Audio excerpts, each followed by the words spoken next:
Fala pessoal, vou poder estar com vocês, galerinha animada do 7º ano. Que saudade de todos, que saudade dos nossos momentos, das nossas risadas, dos nossos momentos de confraternização, porque estar junto é uma forma de confraternizar, de se alegrar, de sorrir, de trocar aprendizagem. Então a gente fica assim, sendo dividido por uma tela, mas se Deus quiser isso vai passar. Hoje falaremos sobre o tema que eu amo falar, que eu amo dar, como tema de aula, porque isso vai refletir na nossa história atualmente, na nossa forma de enxergar o mundo. Falaremos hoje sobre o renascimento cultural. O que significa renascer? Voltar à vida. Ah, professor, você está falando que eu vou voltar à vida, que o morto voltou? Bem, isso fica no campo religioso, fica no campo da fé. A história não trabalha com fé, a história trabalha com fatos, com aquilo que eu posso provar, comprovar, com aquilo que eu posso ver, tocar, com aquilo que eu posso analisar. A fé, ela está distante disso, então é uma outra história. Então, o que é que vai voltar à vida? Bem, a resposta está em seguida. Vai ser um renascimento cultural, ou seja, quem vai voltar à vida é a cultura. Que cultura vai voltar? Uma cultura importante. Só volta aquilo que é bom, aquilo que a gente tem saudades, aquilo que a gente tem alegria de se pensar. Então, que cultura foi essa? Uma cultura clássica. Cultura clássica significa cultura grandiosa. Quando tem aquele jogo de futebol de grandes times, aí fala, vai ter um grande clássico, porque são grandes times, são grandes torcidas, é um grande momento. Então, são culturas clássicas que vão voltar. Quais culturas são essas? As culturas greco-romana. Ela foi chipada, né? Ela foi juntada. Então, eu posso falar que quem vai voltar é a cultura de Grécia e de Roma. Elas vão voltar novamente agora para fazerem a diferença no mundo. Só que essas culturas, elas foram interrompidas, se eu falar pela questão cronológica, pela era cristã. Então vamos pensar o seguinte: existia a cultura grega da Grécia, esse império grego, você está vendo? Não, né? Vamos ver se melhora. Esse império grego foi interrompido pelo Império Romano.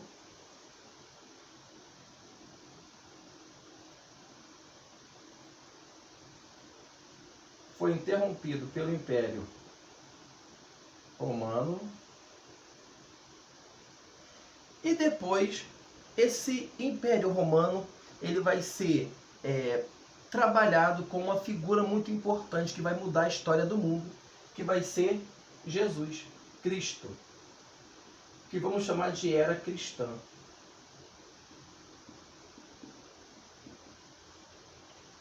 Inclusive, muita gente hoje é cristã, dado a esse momento, quando Jesus vem e o povo romano se converte ao cristianismo. O problema é que o povo romano era um povo que tinha uma cultura muito enraizada nos gregos. E era cultura bem diferente. Era uma cultura muito moderna, muito avançada, muito estranha sobre o ponto de vista religioso cristão. Por exemplo, você sabia que na cultura grega o homem era valorizado? A filosofia era valorizada. A razão era valorizada. E o homem poderia ter relações sexuais com outros homens, sem que isso fosse dito como pecado. Então, homem com homem, na cultura grega, era normal. Isso é estranho para o padrão cristão. Ah, professor, quer dizer que esse povo grego era tudo promíscuo? Nem existia Jesus na época, então eles tinham uma cultura baseada na sua forma de enxergar o mundo. Então a forma de enxergar o mundo era que o homem era valorizado e a mulher não. Esse homem ele se relacionava com outros homens. Só que, quando ele completava 21 anos de idade, ele tinha que obrigatoriamente se casar.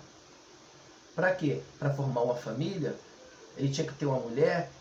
Ele poderia ter relacionamento com escravos, com escravas. Olha só que cultura estranha.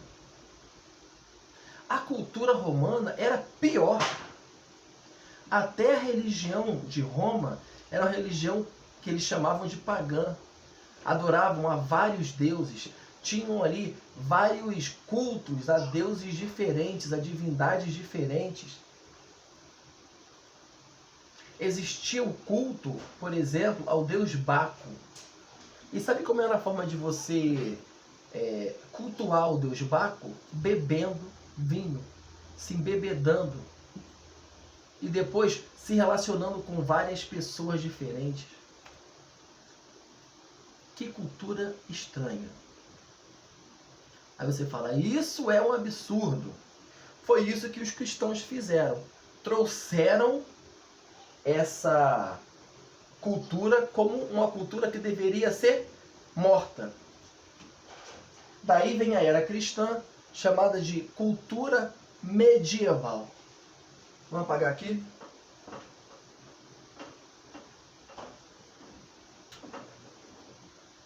Então vem a era cristã. E ela vai colocar a cultura grega e a cultura romana como pecadora, como errada, como aquilo que não deve ser seguido. E temos algumas características dessa cultura. Vamos lá. Características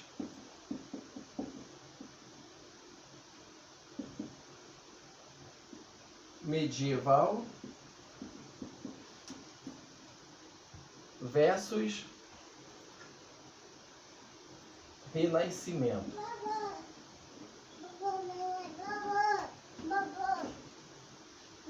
Na cultura medieval, eu vou ser teocentrista. O que é isso? Teocêntrico significa Deus no centro de tudo. Então, tudo que eu for fazer de obra artística, eu vou fazer pensando em Deus. Teu é Deus. Tel é Deus. Centro é centro. Então, eu vou ter construção de igreja, eu vou ter arte da Virgem Maria, eu vou ter arte de anjos, eu vou ter todo um ritual de cultura valorizando a religião. O nome disso é teocentrismo. No Renascimento isso não vai ser tão evidente. Eu vou ter aqui o antropocentrismo. O que significa antro? Homem. Centrismo, centro. Ou seja, o homem no centro. O que vai ser importante? Tudo aquilo que o homem representar.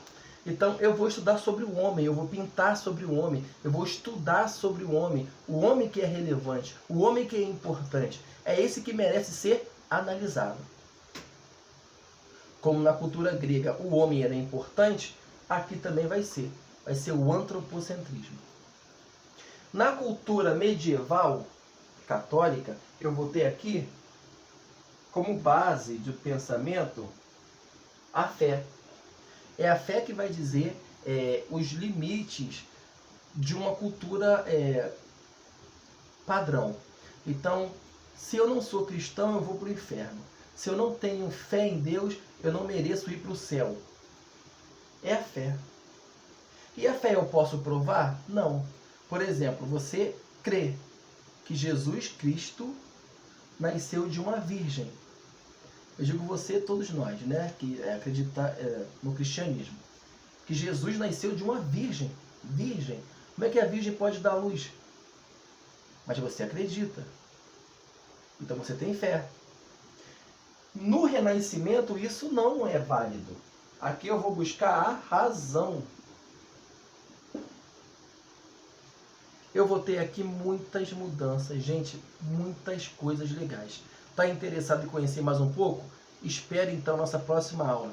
por enquanto, vamos fazer algumas atividades a respeito desse tema, tá? Lembrando que renascimento é o ressurgimento das culturas gregas e romanas. Lembrando que temos aqui características de rupturas diferentes. A gente vai entrar no mundo muito novo, muito legal, muito para frente. E você vai entender muitas coisas que acontecem com você hoje estão relacionadas a esse tema. Tá bom, gente? Fiquem na paz, fiquem com Deus e até a próxima.